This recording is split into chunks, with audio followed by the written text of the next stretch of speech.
Good afternoon, everybody, or good evening if you are based in Asia or in the Indo-Pacific. This is the last, but not the least, webinar, monthly webinar of our series, the series that has been so well structured by Mauro Bonavita, who is, of course, with us today, along with the speaker, William James, who is who has joined the Center for Grand Strategy at King's, and King's, as you know, is the place where the Observatory of the Indo-Pacific is based for now 2 years. He has been, he is a senior associate at the Oxford Changing Character of War Center. He had done his DPhil in international relations at Oxford itself.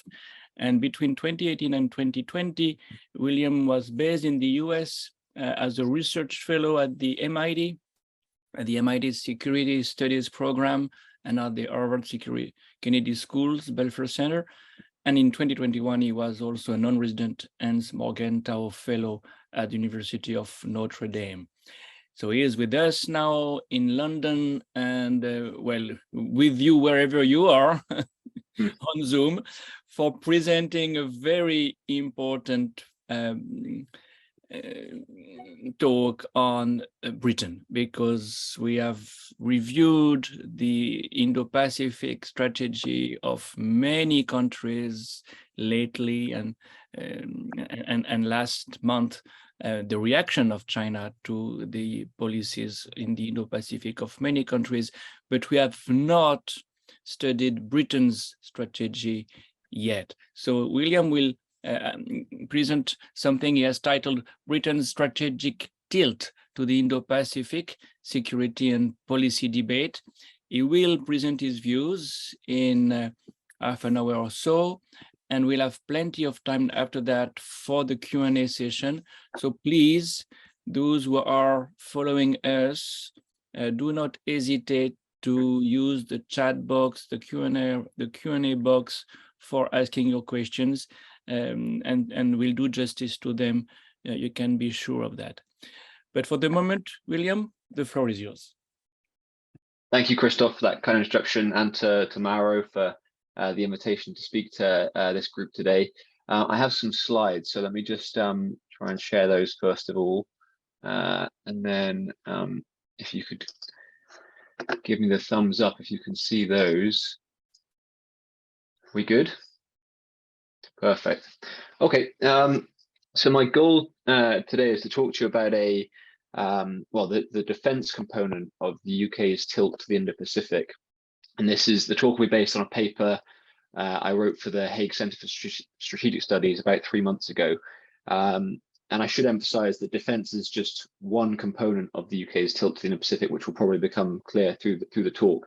But defense, and particularly the Royal Navy's presence in the Indo-Pacific, is where the bulk of my remarks will sort of focus. And sort of why is that? Well, really it's because the tilt, as it's been known since 2021, when the UK announced it in the integrated review, which is sort of national security and defence strategy for those that don't follow UK defence policy and kind of security strategy that much. The UK announced this tilt to the Indo-Pacific, but it's since come under flack from two sides, and particularly since the war in Ukraine intensified last year. You know, there's sort of the idea that there are concerns over whether the UK should be playing this kind of role in a region of what is ultimately always going to be of secondary importance to the UK, when the Euro-Atlantic is its primary responsibility, and given its NATO commitments and so forth. So it's come under flack from two sides, really. The first sort of position is that the UK's presence in the region is tokenistic. It's an example of, for some, gesture strategy. Several years ago, a former Australian admiral warned that, quote, the promised deployments by the Royal Navy may be a valuable signal of British interest, but single or even two-ship efforts run the risk of appearing as tokenism in an environment in which resolve and military weight are increasingly important. So the implication here is that the juice is not worth the strategic squeeze, if you will, to spread thin naval effort for little effect. Why should the UK bother? Is it not better to focus entirely on the Euro-Atlantic if such limited tasking cannot achieve sort of wider strategic effects? Conversely, there's another critique of the tilt, which comes at it from the opposite side, if you will. And this group argues that actually the tilt risks bending the UK armed forces out of shape. So it's seen by some as an example of post-Brexit hubris, and the logic runs that this kind of grandstanding can't really be entertained when war is once again darkening Europe's door. Those associated with the army have been particularly critical, which is perhaps unsurprising, given that the Indo-Pacific is predominantly an air and sea domain.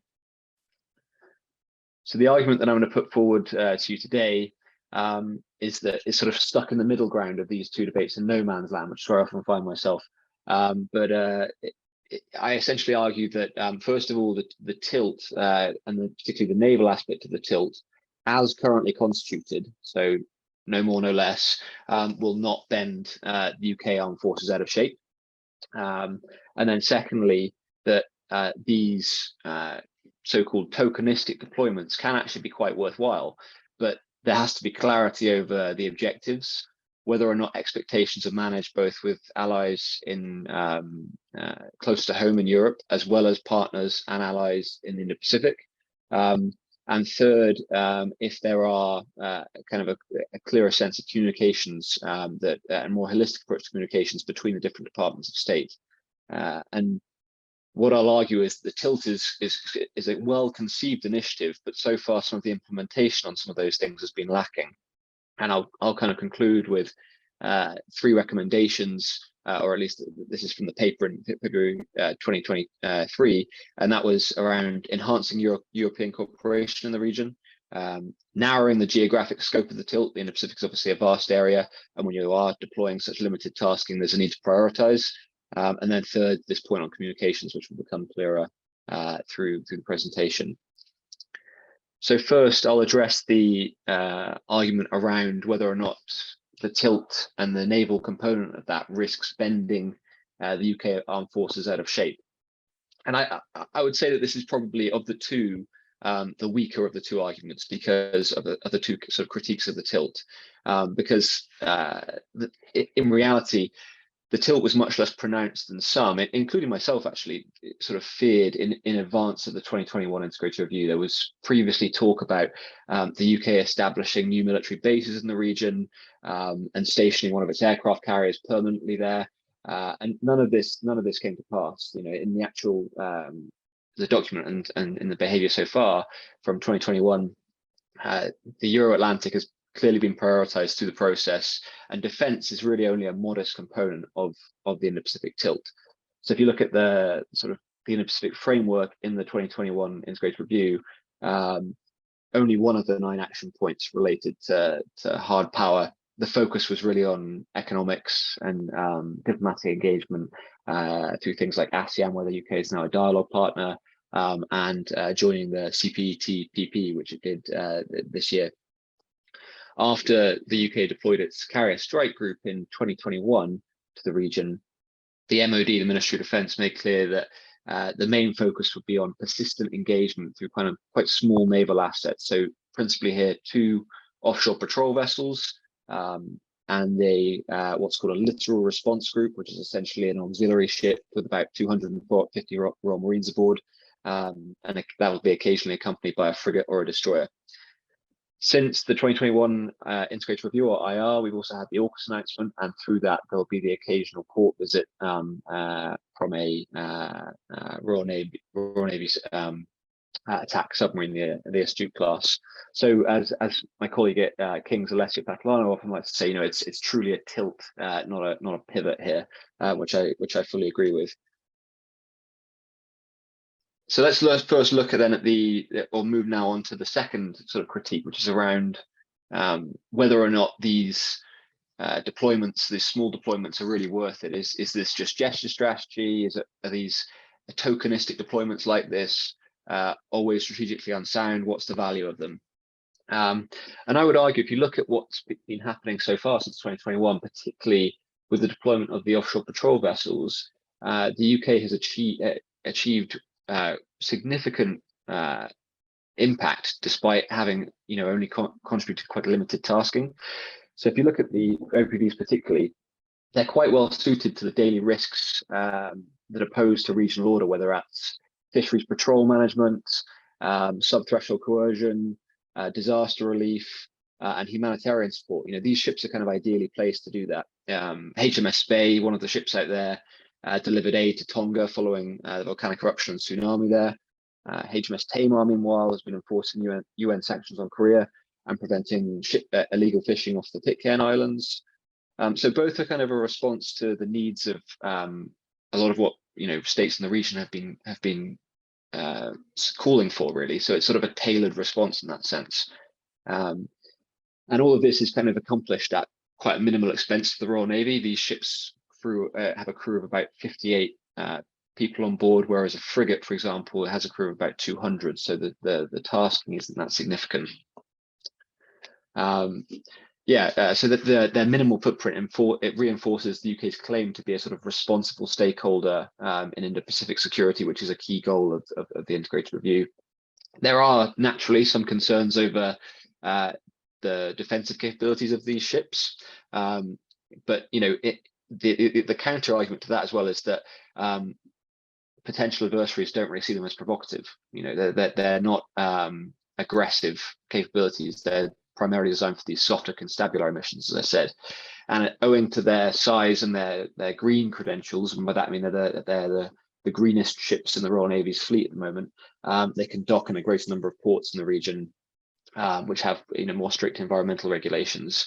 So it expands the options for naval diplomacy and engagement.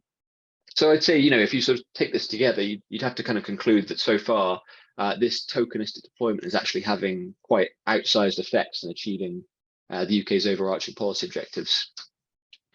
However, the UK isn't, as I said, just content on deploying these two OPVs to the region. By the end of the decade, the plan is to replace them with a Type 31 frigate. But the messaging here is quite convoluted, because if the local threat environment merits the deployment of a frigate, why are two offshore patrol vessels being sent now? The Type 31 is still in development. It'll hit the water in a few years, which begs the question if sort of procurement deadlines are driving strategy rather than the other way around. And more importantly, what happens to those sort of lighter constabulary-like missions in the Indo-Pacific, those that reinforce the UK's claim as a sort of responsible stakeholder, whether it's fisheries patrol and that sort of thing, when the OPVs are replaced by this frigate at the end of the decade? It seems quite unlikely that a frigate would be tasked with some of those responsibilities. So I'd say there's a question mark here over whether or not, instead of just replacing, it should be, this frigate either, it should supplement the existing deployment rather than trading in and out. I think this particular issue gets to something which is a broader point here around the consistency of the UK's messaging when it comes to the Indo-Pacific, particularly from the Ministry of Defence. In addition to this frigate and the two OPVs, the UK is planning to deploy a what it calls a littoral response group. So as I said, this Royal Marine-based capability, and that'll be based out of Oman from this year, actually. And if you look at the kind of the tasking that capability has been set, which talks around regional assurance and preempting and deterring sub-threshold activity and countering state threats, that's all Ministry of Defence language, right? But it goes much further than what the government's overarching strategy in the integrated review sets out. So it begs the question, what is the Royal Navy's goal in the Indo-Pacific? Is it deterrence? Is it about, and if it is, what is the target of said deterrence? Is it about reassurance? Is it about safeguarding shipping lanes or underlining a more universal value such as freedom of navigation? These are all quite distinct objectives, which merit different solutions. strategy, whether it's grand strategy or military strategy, is ultimately about making choices, and setting a laundry list of kind of priorities, as the Ministry of Defence has done, is not realistic given the limited extent of the Indo-Pacific tilt so far.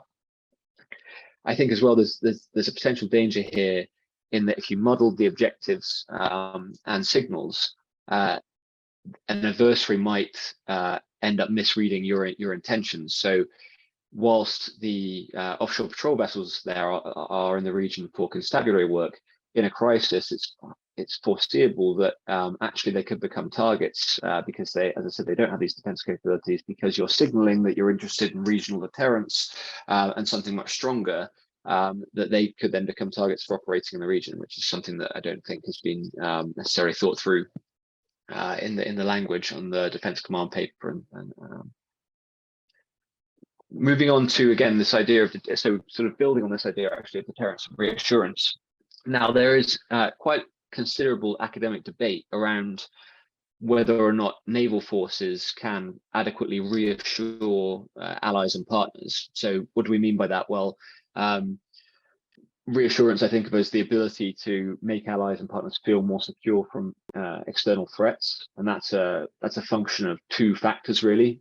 First is capability, so a state's ability to bring military force to bear and impose costs on adversaries, and secondly, resolve.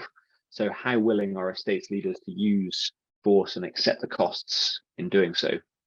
Now, some argue that ships can't really telegraph resolve because they can be easily redeployed in a crisis. They can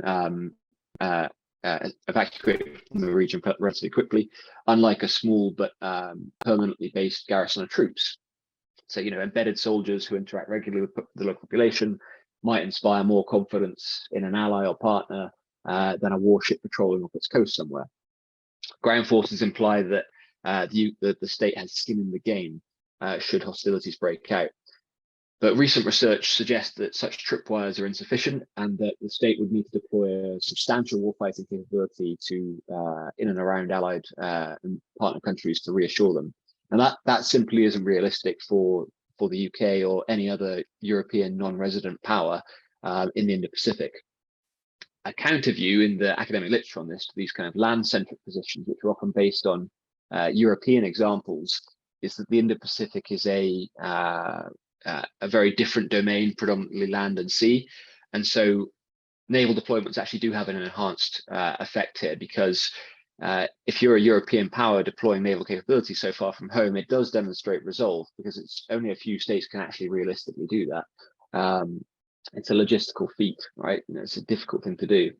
And also the security environment is becoming increasingly hazardous. So there is a point to prove there as well. Now, what would the UK's kind of contribution to deterrence and reassurance look like? Well, I've mentioned already about the littoral response group, and I'm going to run you through the different types of initiatives the UK would be able to use for this mission here. The littoral response group is probably going to be something that will be at the coalface really in the region, and as I said, the fact that it's willing to deploy its assets away from home is a substantial sign of resolve. In terms of capability, though, so going back to that two-factor definition of reassurance, 250 Royal Marines, however well trained, are going to struggle to reassure allies and partners in the region, particularly since the UK doesn't actually have any binding treaty alliances in the region as well. I can talk a bit about the five-power defence arrangements and things in the Q&A if there's interest. It's unlikely that such a small force could deter by denial. So I think that the success of that is going to depend on how it's integrated with allied partner navies, whether that's states in the region as well as other European actors is to be seen. I think the thinking around this deployment is still evolving. And then relatedly, the Indo-Pacific, as I said earlier on, is obviously a vast space. So prioritizing sub-regions of focus is going to be actually essential. Given that this task, the littoral response group, is going to be based out of Oman, it seems likely that it would concentrate on the UK's policy goals in the Persian Gulf and Indian Ocean, as opposed to those further afield.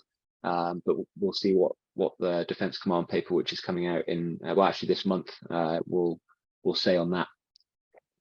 What of the carrier strike group? So this was obviously the big sort of set piece announcement, which came before the integrated review, or actually at the same time as the integrated review, and was much hailed by the government in 2021. So this is this is comprised of an aircraft carrier, obviously, frigates, destroyers, support ships, and attack submarines. And when it deployed in 2021, it was arguably the most powerful combination of vessels that the Royal Navy has deployed, probably since the 1970s. So with regard to Resolve, the UK government is planning another one of these deployments for 2025. And it says that it'll be keep up a regular drumbeat of deployments of this kind of capability. But there is a question mark now with the war in Ukraine intensifying of how realistic that is. The carrier strike group is under UK doctrine made, in quotes, permanently available to NATO. So the wording here is kind of key. How elastic is that commitment? I would say at the moment not very elastic, just because of the nature of the security environment in Europe. So there's a question, as I set out in the paper, around how the UK can ensure that European carrier deployments become more regular. And I think that there is obviously scope for greater coordination with Europe's other carrier powers, but principally France, but also Italy as well, and ensuring that the Europeans as a whole have a consistent drumbeat rather than just being about a UK-centric capability. Turning to science and technology, so this was a key sort of pillar in the integrated review of 2021, and I think what you may end up seeing is that Aukus and initiatives like the Global Combat Air Programme become the principal way in which the UK contributes towards regional deterrence, particularly. So the information on Aukus has only kind of recently been coming out in March since the Leaders Summit, but before that, sort of information on it was pretty scarce. And unfortunately, in the time period between its initial announcement in 2021 and the sort of the fleshing out of the details this year, there's been a lot of misinformation, a lot of it sort of circulated by Chinese fans, which has been sort of going out into the void. Concerns, for example, over nuclear proliferation are really wide of the mark. And it's been, I think, quite a challenge for all three governments to push back against some of those narratives. Aukus really consists of two pillars of cooperation, the first of which will see Australia develop nuclear-powered submarines.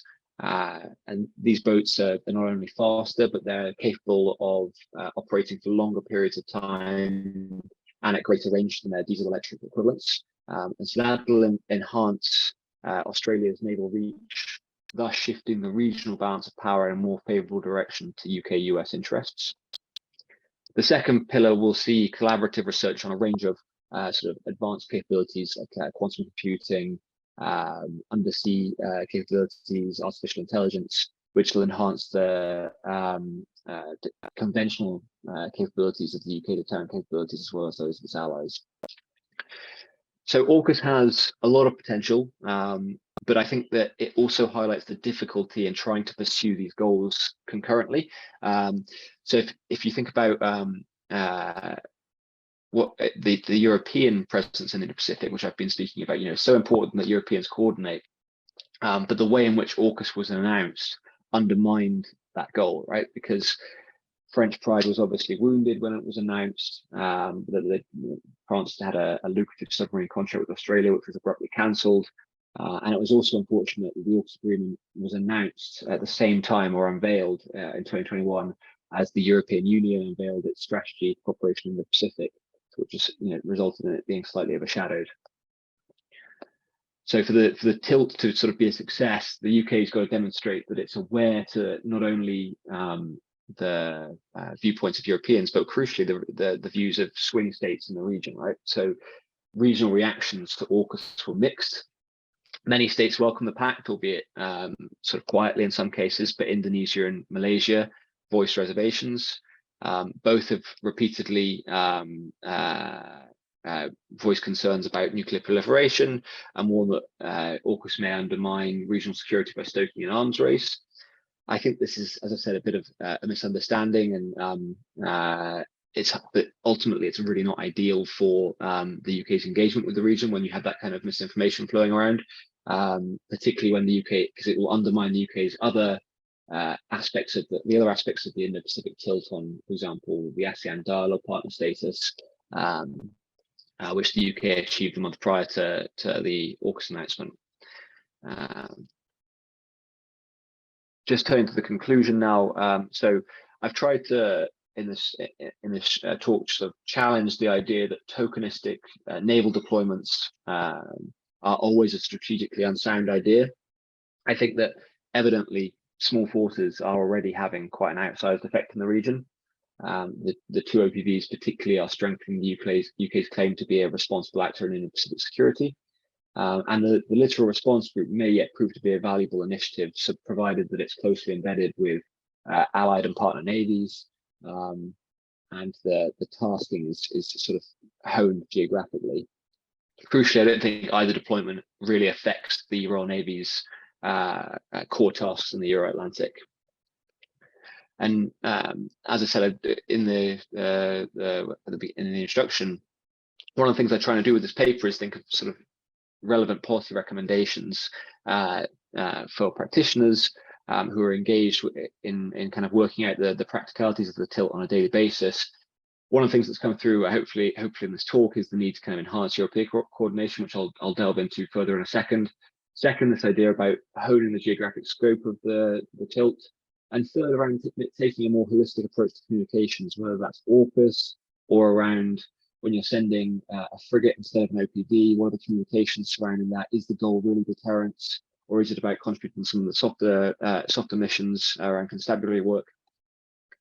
And now I want to provide a brief update on what's happened since the paper was published in February. So most notably, the UK published a refresh of its integrated review, and related to that, there was a big UK-France summit, which was the first of its kind in several years. UK-France bilateral relations have been going through a bit of a rough patch, as I'm sure many of you are aware, in the last few years. But since Rishi Sunak has assumed the keys to number 10, I think there's been a bit of a thawing in the relations, and in the text, both parties agreed to explore opportunities to sequence carrier deployments, so there's a more persistent presence. So what I think we might end up seeing is a UK frigate or destroyer contributing to a French carrier strike group deployment, and similarly a French asset involved in the UK deployment in 2025. It's worth noting, for example, there was a Dutch warship that accompanied the UK to the region in 2021 when it did that deployment. One of the things to keep an eye out for this month as well is that the UK Ministry of Defence is updating its Defence Command paper, and so many of the things that I've been discussing will be sort of touched upon in that. I don't. This is just a prediction, but I don't expect there to be a revolutionary changes to the policy given the war in Ukraine. I think that the UK government is pretty happy with how the tilt's gone so far. And I think it'll be sort of continuing with the status quo for the time being. And with that, I will close, and I look forward to your questions. Thank you.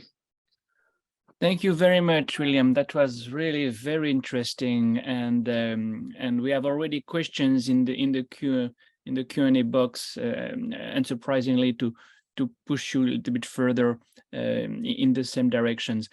Before we read out these questions, one remark only. The difference between tokenism and signaling in IR is sometimes very thin, and therefore, even if the resources, even if the means that are mobilized are not necessarily gigantic, the kind of impact they can have is not uninteresting and important. Remember the impact of the Bayern frigate of Germany, one frigate, not more than one frigate, and a lot of comments and reactions. So I think it's very important to certainly not underestimate what a little bit of mobilization can have as effect. And as you say, a spillover effect. And in fact, I really appreciated the way you looked at the British policy in the Indo-Pacific in relation with partners, and of course Aukus partners, but others as well. You mentioned France and Italy, and that is a good transition to the first question we have in the Q&A box, as you can see, but others can't see. So I'm going to read that out. Dr. Manoj Babu Buraga says, I'm curious to hear a few reactions / observations that could we foresee, quotation mark, could we foresee in the near future India, France, UK trilateral maritime cooperation in order to achieve global Britain in the Indo-Pacific? End of the citation. I'm happy to listen from any of the speakers, including Professor Christophe too. Well, I can certainly bring France in the picture, and Mauro, who is just back from India, where he did research for his PhD on this topic, can also bring India in the picture. But of course, it's for you to respond first, William, and tell us how this collaboration could be materializing. Yeah, I was going to say, you two are the ones to ask on that. But no, I think first I'll just respond to your comment, if that's okay, and then I'll come to the question. So first, perhaps on the tokenism point, it might be worth explaining where my kind of thinking came from on this, because when I started this project, my thinking was that I kind of sided with the critics of tokenistic deployments. I thought, strategically, it makes no sense to deploy such limited tasking far from home.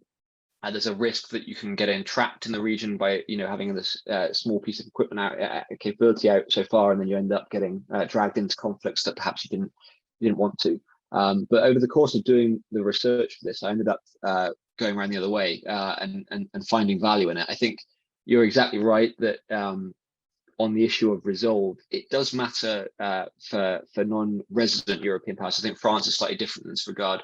But for Germany, for the UK, for the Netherlands, for Italy, the logistics of actually getting this type of capability out and keeping it going when in the practice of sending a ship out so far from home, there are always things that go wrong. When the carrier deployment went out in 2021, they had a COVID outbreak. There were some issues with some of the ships at times. So there are always things that can go wrong. And so actually being able to do this is quite a statement of intent, which I think is appreciated by regional partners and allies. And I think that, as I said, with the two OPVs, the offshore patrol vessels, that's a very tailored response to the concerns of states, particularly in Southeast Asia, that don't necessarily want to militarize the region, but are interested in having assets that can help with daily security challenges. With regard to potential cooperation with India, I think that there's no lack of enthusiasm on the UK's part for that. And I think that a lot of the efforts that are going to be making are around the Indian Ocean. So there's going to be a lot of work, I think, that will be done and is being done on capacity building. And I would also note that India's Indo-Pacific Oceans Initiative does get a mention in the integrated review, which is perhaps worth flagging as a symbol of the UK's kind of interest in that. Thank you, William. The line is not terribly good, so I don't know if you can improve it slightly, but if not, you might have to switch off the camera. We can Okay. understand you, but sometimes hardly. Mauro, from the Indian point of view, what would you say? Well, I would agree with William. There's certainly interest from the Indian side to advance the partnership with Britain, especially in the Indian Ocean region. We know that India has launched several initiatives, including the Indo-Pacific Ocean Initiative, which is directed to the countries of the region to try to cooperate in sectors, including non-traditional maritime security issues, which is something that Britain is already on the first line. Of course, we know that there are sometimes bilateral issues that comes across in this, but the most important element is that both Britain and India agree on the basic ideas that they have of the Indo-Pacific to try to have a free and open region to cooperate with like-minded countries, and especially those countries which are not ready yet to take place in the wider geopolitical contestation between the US and China, but they still need to cooperate in order to address all the other issues which are very relevant to the region. Yes, certainly. Well, on the French side, well, India is already the main partner of France in the Indo-Pacific, so there is absolutely no issue there. So many joint maneuvers, so many arms deals. Narendra Modi is the guest of honor in Paris for the 14th of July this year. There might be more deals in the pipeline. And France is the only resident power, the only European resident power in the Indian Ocean, and it's an additional reason why India and France are bound to collaborate more and more. No, the main question is, what can France and Britain do together to make this triangle really alive? Well, the quote you showed us, William, after the visit of Rishi Sunak in Paris was very telling. I think there is a lot of appetite for this collaboration, and on the French side, there always been a realization that you can't go alone in a space like the Indo-Pacific. So the idea is that it has to be a European endeavor. Now, who else in Europe can play that game?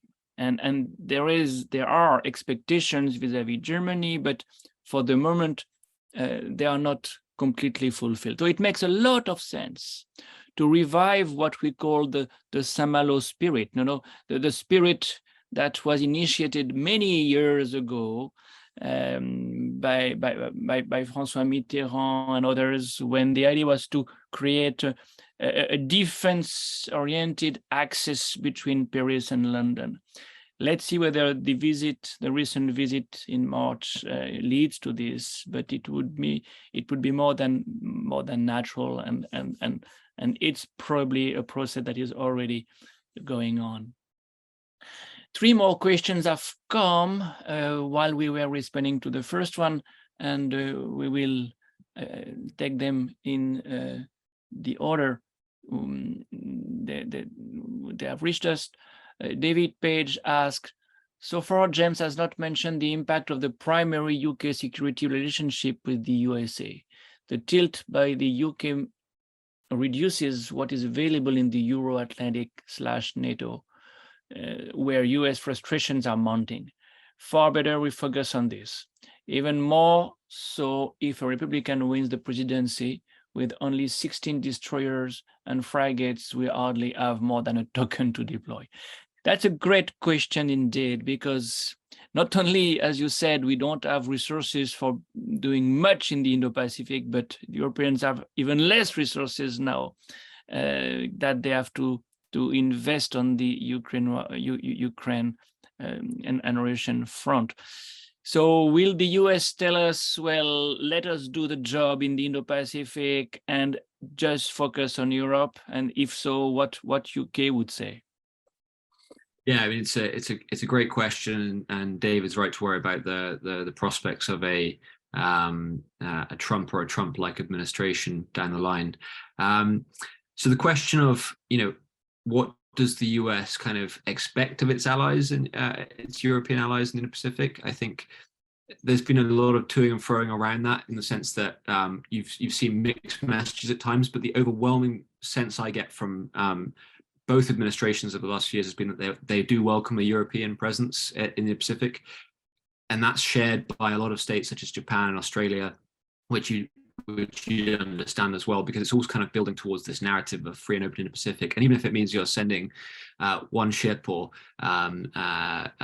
occasionally sending out some aircraft, that does matter as a signal of resolve, and it doesn't actually impact on your core responsibilities at home very often. So it depends again on the state. But in the UK example, I would say that if we go back to the presentation, we're talking about 2 offshore patrol vessels, and a littoral response group with 250 Royal Marines aboard.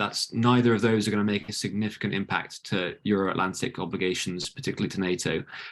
If that is a decisive factor, then we've got serious problems. But I really don't think that is a decisive capability to NATO. Neither of those things. And the third aspect, of course, of this will be AUKUS and GCAP. Well, these are technology and defence cooperation agreements that are good for the UK economy, and they don't consist of anything that would really bend the UK armed forces out of shape in that sense. They're largely around technology sharing and cooperation. So I'm not sure why it wouldn't be beneficial to cancel those things. I don't see that any upside in cancelling that for the sake of the Euro-Atlantic. Where I think that there is a genuine debate, which I think will be the one that plays out, is around the carrier strike group. And as I said, I don't really foresee regular deployments of that to the Indo-Pacific. I think that if they can be fit within a European framework, that makes it much easier. And that's about what Christoph was just talking about around sharing the load. But I don't see that as a regular thing. So the wording, as I said, is key. So the carrier strike group is permanently available to NATO. So does that mean that it's ready within 2 weeks or 3 months? That sort of stuff is done inside the Ministry of Defence. But I would say at the moment the word inside that would be very much closer to a tight time frame because of the nature of the security threat in Europe. So the actual hard power assets that the UK is deploying to the Indo-Pacific, in some, are not those that would significantly affect the UK's contribution to Euro-Atlantic security. Where I think we do need to have a conversation, which is probably not for this seminar, but is around the UK's contribution to the RAF and of course the British Army in the Euro-Atlantic. And that's going to be fascinating with the Defence Command Paper, particularly the role of the Army. What is the role of the British Army given its reducing size over the last 30 years? How can that best be tailored to meet European security needs? The UK does have several services that can contribute towards global security, and I think that it's time to kind of think about which of the best assets can be used in different theatres. So the Army and the Air Force are particularly adept to what can be done in Europe. The Navy can play a role there too, but in terms of the submarine force, but it also can play a role in the Indo-Pacific, which will ultimately be beneficial for UK prosperity as well in the long term. And its wider claims to being a responsible stakeholder in the region. Thank you. Ines UK is bringing China and the global south in the picture. Considering the interests and objectives of the UK in this specific area, how do you think it affects its relations with other countries from the global south that have been developing their relations with Beijing? Alienating Beijing may also alienate friends of Beijing that UK would be happy to relate to. I'm thinking what country Ines has in mind, but you may know, William. Yeah, I think that the challenge for a non-resident European power, and actually, to be honest, even for the US as well, which obviously has a significantly larger, much larger presence in Indo-Pacific than the UK, and has, is not a non-resident power, but is always around prioritizing which states you're going to kind of try and influence, which ones you're going to try and foster better relations with. I think that a lot of the effort with the offshore patrol vessels will be around in Southeast Asia and in the Pacific, the sort of smaller islands in the Pacific. That'll be where the UK is trying to make inroads that could perhaps develop relations. But the challenge is, an offshore patrol vessel can only do so much. There's got to be realism around what the UK can achieve here compared to a massive loan that comes from Beijing. So it's not just the UK though, right? It's a collection of allies and partners that are all working on this overall initiative together on the free Indo-Pacific, and so getting that coordination, as I've said in the presentation, is absolutely essential, and also honing the scope of the tilt. So what are the key objectives? Which are the key swing states the UK is going to try and target for a better relationship? Because if you try and do it all with such limited tasking, you'll end up being fairly disappointed, I think. Thank you. A shorter question by an anonymous viewer.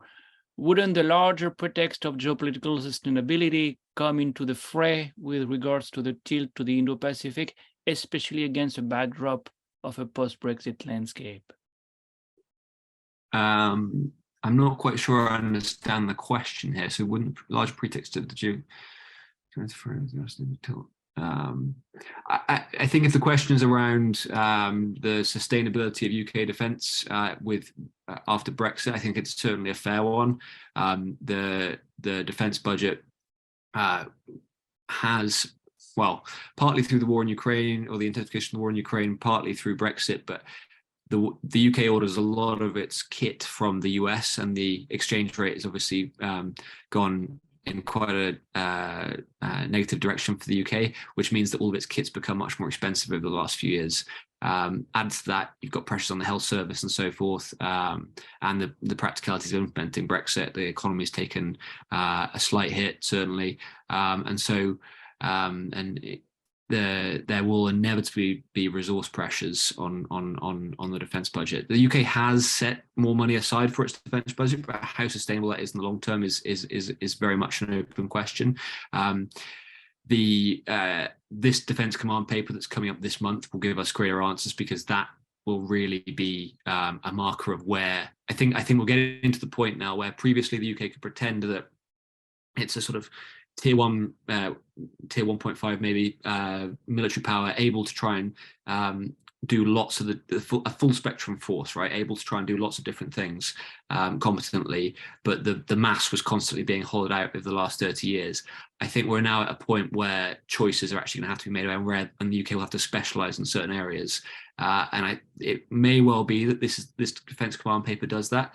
The politics of that will be very difficult though as well, because we're coming up to an election. So governments are generally quite reluctant to make big defence decisions within a year of an election, which is something the opposition can use as a stick to beat them with. So we might end up seeing more sizable changes to the role and structure of the armed forces if a new government comes in when a new government comes in, whether that's another Conservative government, or a Labour led government, or a Labour government in 2024. Yeah, I would also look at this question from a non-defense oriented point of view, and I would say that possibly for post-Brexit Britain, to develop an Indo-Pacific policy fits well in the plan of, well, global Britain, and not only for defense-oriented objectives, but for trade, for having trade relations with countries of the Commonwealth, likely to replace the EU to some extent, and of course India is again a case in point.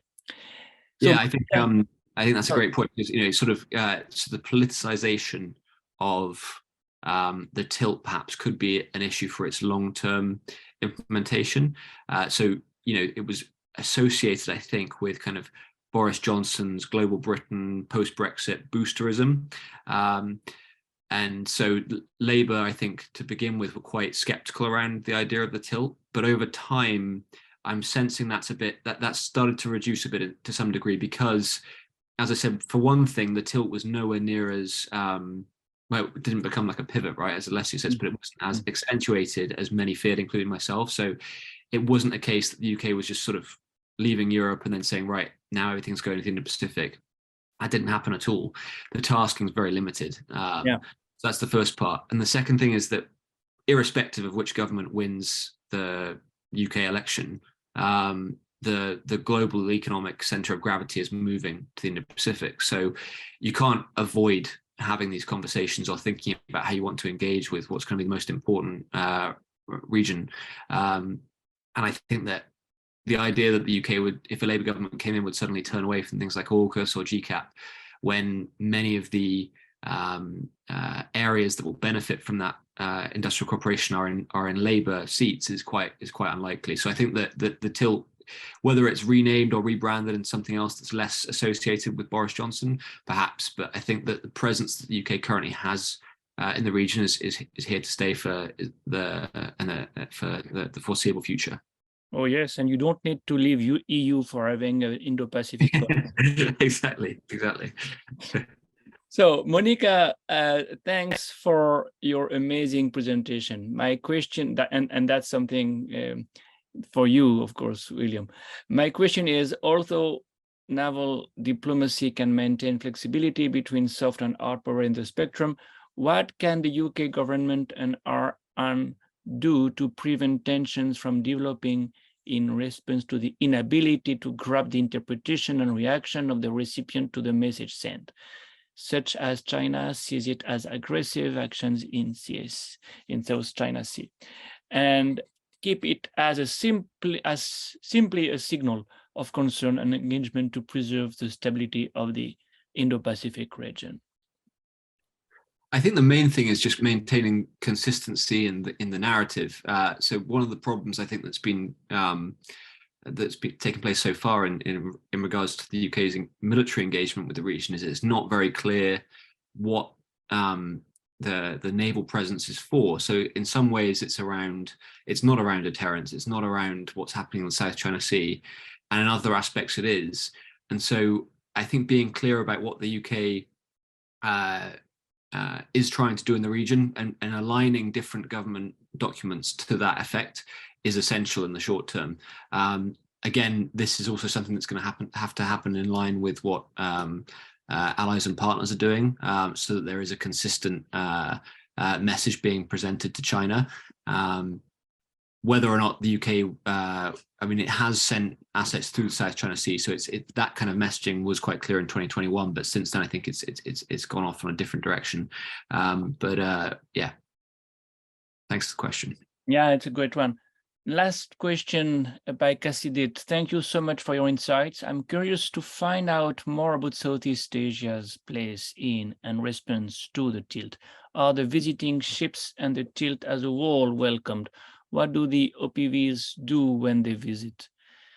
Yeah, that's an excellent question. And when I first presented this paper, it was alongside scholars from Southeast Asia. And I was actually pleasantly surprised at how much they focused on the offshore patrol vessels, because when you do a presentation on defense aspect, a lot of people just kind of shrug their shoulders at offshore patrol vessels and say these are such minimal assets. Again, it comes back to that tokenism argument, right? And the consistent point that was made was actually this is great. You're responding to what we care about on a daily basis. Whether that's fisheries protection or environmental challenges, humanitarian crises, that sort of thing. These ships are ideally tailored to that.